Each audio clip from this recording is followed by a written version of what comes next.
Welcome to the MRX Influencers podcast, where you come for the insights, but stay for the good times. I'm Dan Fleetwood, and on this podcast, I chat with the best and brightest minds in the research space. On this episode, Mark Rodricks and I talk about 10 tips to create and manage successful online communities. So I hope you enjoy it, and you also learn something new. Let's get started. Hey, Mark, man, how are you? Hi, Dan. Good morning. No, everyone, thanks for watching today. We got an exciting show. We haven't talked much about online communities, but I wanted to touch on that. And then I wanted to talk about our cannabis panel as well that we've been growing and show you some results from that. But Tim Cornelius, the head of audience, it's been his baby, I would say, and he's been nurturing it and growing that. So want to cover some results in the data point section on that. All right, Mark, I want to get going here on this community. So we have 10 points to talk about. Mm-hmm. But first, Mark, do you know what keeps me up at night? No, it could be a bunch of other things. But one of the things, there's a lot of things, but one of the things is online communities that resemble this picture here. Okay. That are, maybe it was once thriving, maybe it was never thriving, but everybody's gone. There's not much activity. Nothing's going on. It's pretty desolate. So communities like this really keep me up at night. I want them to be thriving. And what I want to show you today is 10 steps or really best practices that will help you create a thriving community. So I want you to get the maximum value and insights from your online community by ensuring it's designed, set up, and utilized in the right way. So you have this thriving community, right? That everyone's all in, people are engaging, they're interacting with each other, you're learning through them and getting these insights. So this is really the goal, to take it from that desolate, abandoned building to this thriving group of champions and really members in your community that will help you get the insights and the data you need to make those important decisions. So these are the 10 steps we'll be going over. I'll talk about them each one more in depth, but it's everything from defining members in your community, how to recruit your community, design a work-fun balance. So you need a good balance of both quant and qual, really, which we'll get more into. And then keeping mobile top of mind, I think, is always something that's important, especially in this day and age. So these are 10 steps that we'll talk about. I won't go too in depth on any one of them, but more want to give a groundwork here. So whether you have a community, whether you don't have a community and you're interested in it, think about these 10 things. Of course, I will be posting a guide that goes a little bit more in depth that you can download for each of these 10 things. And of course, feel free to ping me anytime. Always interested in communicating and talking with people and letting them know how they can increase the results and engagement inside of their community, or if they want to get started. Of course, we can help them out at QuestionPro. So first, define the members in your community. So I think, think about community as a heart of this approach. When you think of a community outside of the general online community sense, what do you think of? A tight-knit kind of group of people that all have a common interest, right? So that's really what the community is. And I think an online community is no different. There's some common thread or theme that's going to really bring all these members together, whether that is product, whether that is a club, whether that is certain criteria that they all kind of gel and there's interweavings between them. I think this is important to really define who you want in the community up front. And that way you know what research to target with them. You'll have the right members in the community for that particular research you're doing. See a lot of communities that get started that have the wrong members in and they have to re-recruit. It creates a struggle. And if you're not getting these members with the right content, it'll leave and they'll go do something else. So you'll see engagement rates decline. I think that's number one at the heart of it. And then, so think about how long do you want this community to last? Do you want it to be a short-term or long-term community? Benefits and advantages to both. I think at QuestionPro, we see more long-term communities because I think over time, it'll help produce more ROI in different areas of opportunity from the business. But think about what are the mission? What do you need the community for? Is it a single research project or problem that you're trying to solve that a community can be stood up in, maybe it's 3 to 6 months and that's all the time that you need? I would urge you to think more about long-term communities, honestly, because I think once you have that short-term community, you'll find you get a lot of value in it that you can use for other areas of the business. And once I think I've seen insights or even product teams, once they find out there's a community of people that they can easily reach out to, because oftentimes, Mark, in these bigger companies, it's not easy to actually reach the target customers, exactly. Right. And I know we talk a lot about co-creation, right? I mean, I'm sure no matter what the duration of the community, it's just because you've got these very tight group of people that you can talk to all the time. It definitely makes a difference, I'm sure. Yeah, no, that's 100% right. And I think the key thing here with the long-term community is that creates that channel that you can reach out to and really, reach and research those customers over time. Right. So think about the duration. It's important both in terms of the scope and the research that you want to do. So another is the types of research you want. So if it's mainly qualitative and you want more video discussions or topics or discussion forums, maybe it can just be mainly qualitative.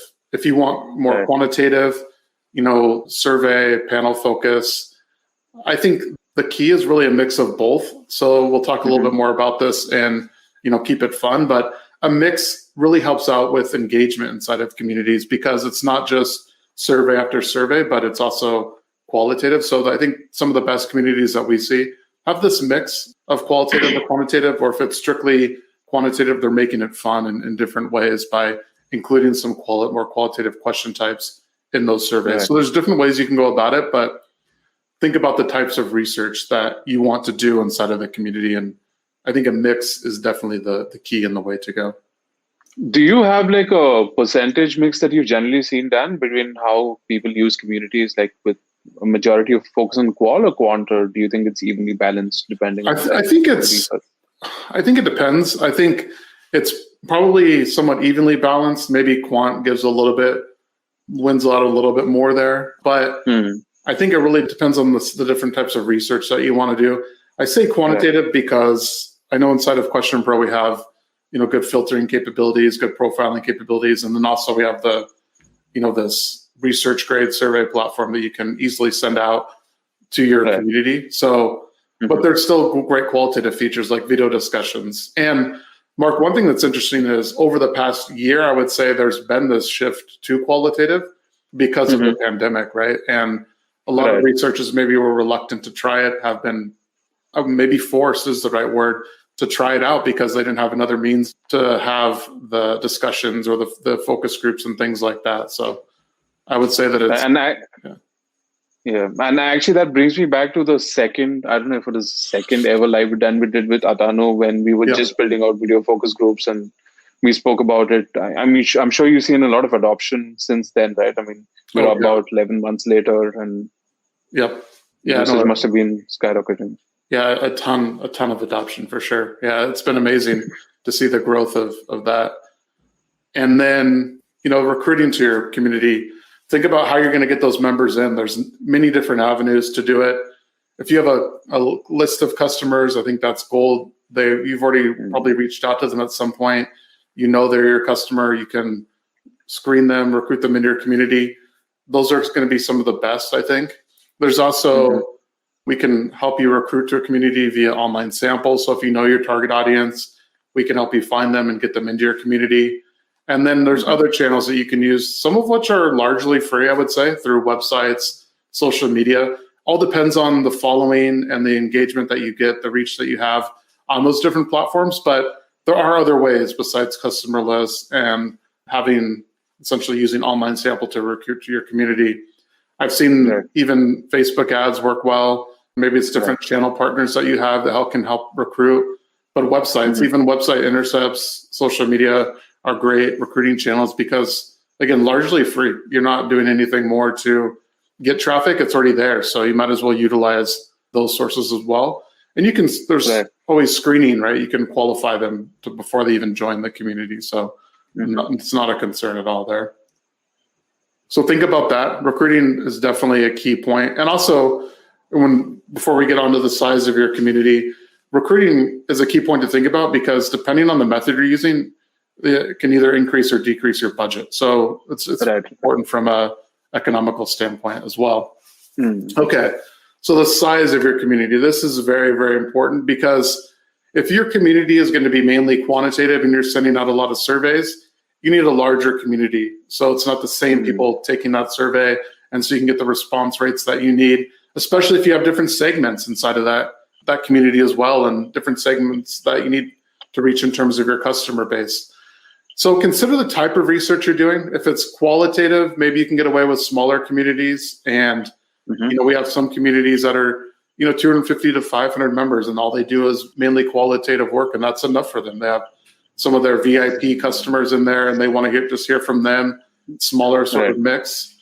So think about that, along with the volume of projects and the number of customers you have is a key component as well. If you're a small boutique company and you have 500 customers, but you want 100 of your best customers in there, that's definitely possible as well. You don't need all of your customers. You can get away with a smaller subset. So think about that as well. I know we have this kind of high-end backpack company that was a community, and they didn't, maybe they had, I think it was around 5,000 customers they had. Well, they didn't need, 5,000, all of those 5,000 members to get the insights that they need. So they could just get away with a little bit smaller community. So that's definitely an important aspect of it. But I would say more, probably with some of the companies that we're dealing with more the Fortune 500, it's more think about the volume and the types of projects that you want to run through your community. But always keep it in mind that a mix of quant and qual is definitely good. All right. The design of the community. This is an important aspect because we're visual people, right? Like we want to be a part of something that looks cool, that's fun, that's interactive. So think about the look and feel of the portal. Marketing is going to love it because it's another opportunity for a brand impression, and you can really make it an extension of your brand. So we've seen a lot of times when designing portals, we're not working with necessarily the researcher. They might be the in-between, but we also often get referred onto the marketing team to make sure it matches different brand assets and designs and standards that they have, right? So that's something that you want to think about is the design, and make it easy for your members. You don't need to go crazy, but you can still make it look sexy without having to go over the top with being hard to navigate and so forth. So definitely think about the UI, and we have a good UI in place, obviously, that you don't so much have to design it from scratch, but you can always really just implement your branding on our instance or our portal. So definitely important. Plus, I think it resonates well with customers also, right? I mean, if it's a Nike, for example, I mean, I'm just taking a brand, and you've got a Nike community, and then people resonate those different colors, the tick, the swoosh, the font and all that. I'm sure they are a lot more comfortable with speaking to a platform than they would otherwise then. Yeah, no, that's a good point. The more I think trust they can have in it, that this is who I'm talking with, and I think familiarity too, right? That with the Nike, the orange, the red, the white swoosh, and so forth, right? So all those questions. So Tim, I'd recommend communities. Do you recommend communities only for your customers? I would say that communities for customers are like the lowest hanging fruit. I think it's the easiest, and you can probably get the most out of it. We have had some communities where they want to survey sort of non-customers and see what's going on. A little bit harder to keep them engaged. You usually have to increase the incentive amounts because typically it's more of just like a pizza lovers community, right? Well, people are going to still can find a lot of pizza lovers out there, but there's no brand attachment. There's no brand familiarity. So you have to usually spend a little bit more in incentives to keep them around. So speaking of which, this is a good intro to slide number 7 here, or point number 7, with intrinsic and extrinsic rewards. So there's going to be less, I would say, intrinsic rewards in a non-customer community than there is in a branded community. And what I mean by that is those intrinsic rewards are, you're doing things to make you feel good, right? Like you're giving the feedback. Intrinsically, it's making you feel good. You're doing it because you think it's the right thing to do. Maybe you want to help out the brand. You have a lot of brand affinity. Where the extrinsic rewards are going to be more of, hey, give me the gift card. Give me, some reward for doing this. I think the extrinsic rewards would definitely play up there, Tim, in the community that you were talking about. But using a mix of these can help members to become and remain engaged. So the reason you're doing this is obviously more engagement, I think, leads to higher quality insights. You're hearing from more of your member base. It's also helping out with budget because you're not having to re-recruit as many inactive members, right? So inactive members in the community are just, they're just there, right? They're not doing anything. So you need to kick them out, get them back in. There's always going to be some attrition, but having a mix of intrinsic, extrinsic rewards is the best. So making them feel good, interacting, I think even communicating with them like, hey, these are the top 3 performers. Like, use those, really the kind of game theory and the competitive nature of people to get them to engage more in the community and to do more activities. So all those things come into play, but a mix of intrinsic, extrinsic rewards is the best. It's the best. Nice. And then work-fun balance, right? Like your community members are not solely focused on the community. They have lives. They're doing other things. They're busy. So you want to make it a rewarding experience.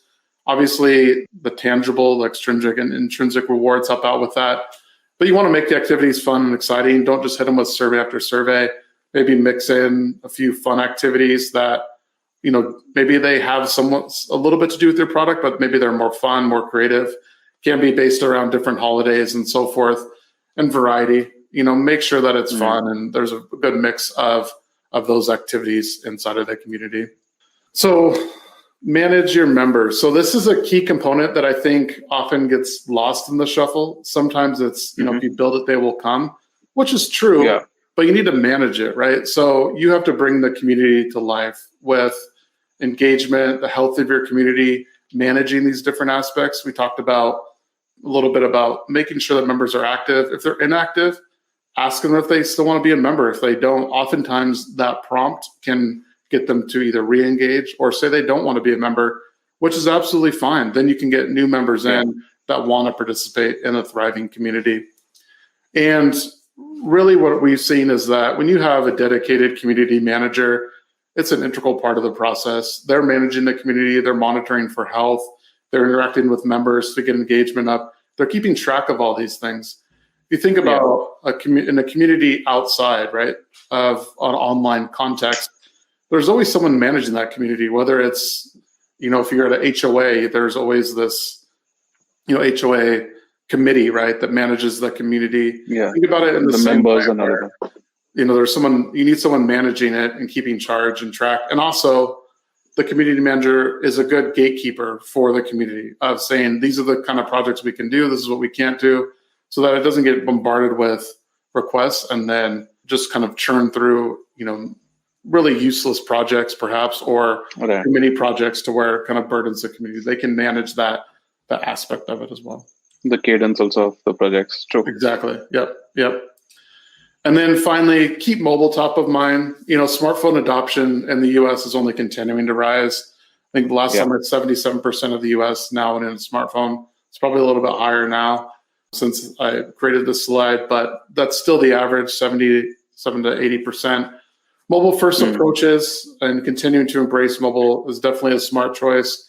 We have adopted a communities app that really helps out with this process with push notifications. Can also do geolocation surveys, helps out with mobile diary type studies as well. So keep mobile top of mind when you're doing this. If you're not keeping mobile top of mind, then I think you're really missing out, because even on a survey side, we see that more are completing it on mobile phones than desktops, right? So you need to keep mobile top of mind, because it's all about creating that good, positive experience. So if you're not doing this, then you're I think you're really missing the boat there, honestly. So an app definitely helps out with this, because people are used to apps, right? Like we use apps every day, or people that have smartphones do, whether it's on, checking the weather or Facebook, Instagram, whatever it might be.